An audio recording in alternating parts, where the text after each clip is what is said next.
Josiah at Angletech here. I'm going to show you about the CYC Photon motor that we use, starting with the battery.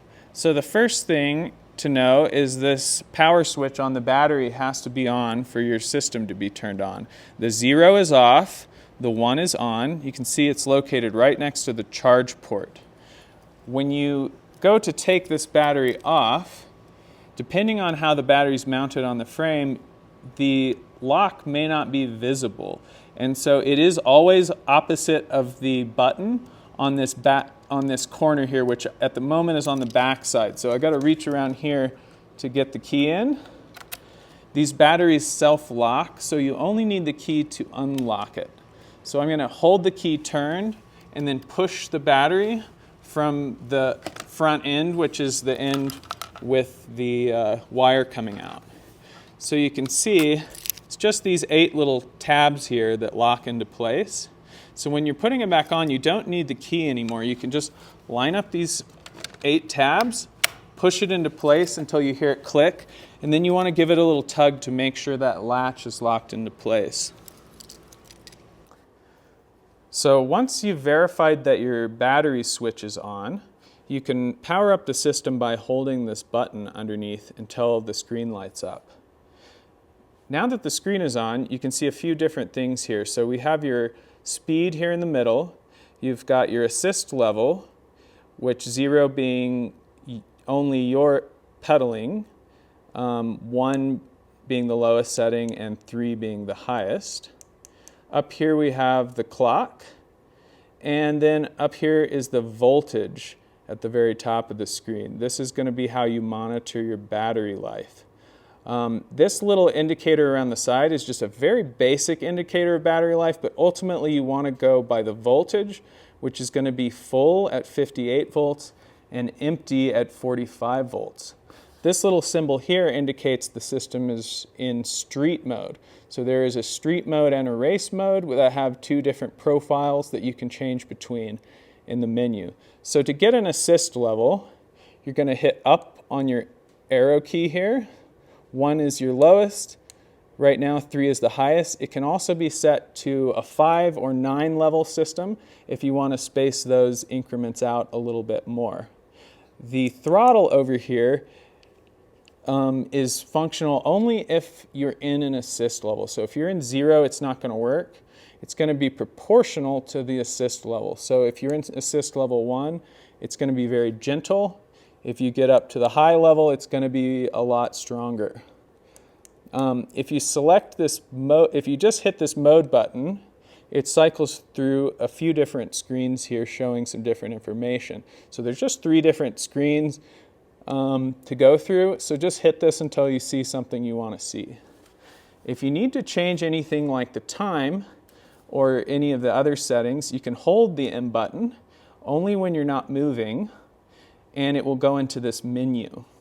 And you're navigating the menu by going up and down on the arrows and then using the M button to select. So from here, you can do things like reset your trip meter, you can change your clock, you can change your brightness, and you can change from street mode to race mode really easily. So I'm going to unlock the battery. You can actually charge the battery on or off of the bike, but if your garage gets colder than about 50 degrees or so, you'll want to bring this battery inside the house to store it. And so that's why you want to maybe take it off sometimes. So the battery charge port is right here on the side of the battery. And then on your charger, you just want to make sure that this little knob here is set to 100%. The only reason you might set it to lower than 100% is if you're storing it for a few months without writing it. It's just a little healthier on the cells for long-term storage to have not a completely full charge. Once the light turns green on this, your battery should be full. You can also just check your display once you turn it on to see what the voltage is as the ultimate decider of whether it's full. So 58 volts is full, 45 volts is empty. All right, just one quick troubleshooting thing about the CYC Photon. Here on the back wheel we have the speed sensor, and the system is required to read speed for it to continue functioning. And so if at any time it's not reading speed, it's going to stop assisting you. And so that's the first thing to check if you have any trouble with the assist stopping, is to just make sure that your magnet is still passing your sensor back here, that the sensor hasn't been knocked out, maybe moving it in or out of the car. And you want this sensor to pass about a quarter to half an inch from this sensor. So this magnet on the spoke is just going to pass by that every revolution, and that's how it measures speed.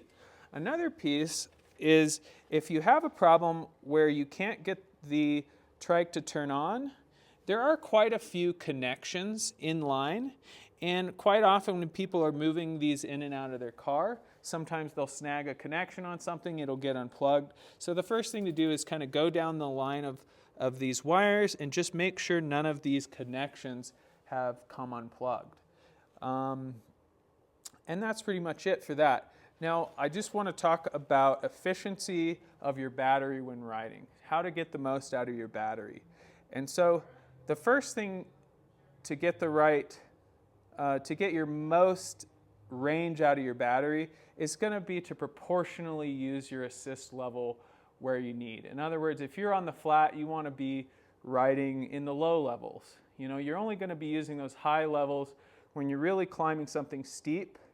The higher the assist level, the more it's going to use that battery. And then the thing that uses the battery the most is actually using the throttle. So you're going to want to use that as little as possible to maximize the range.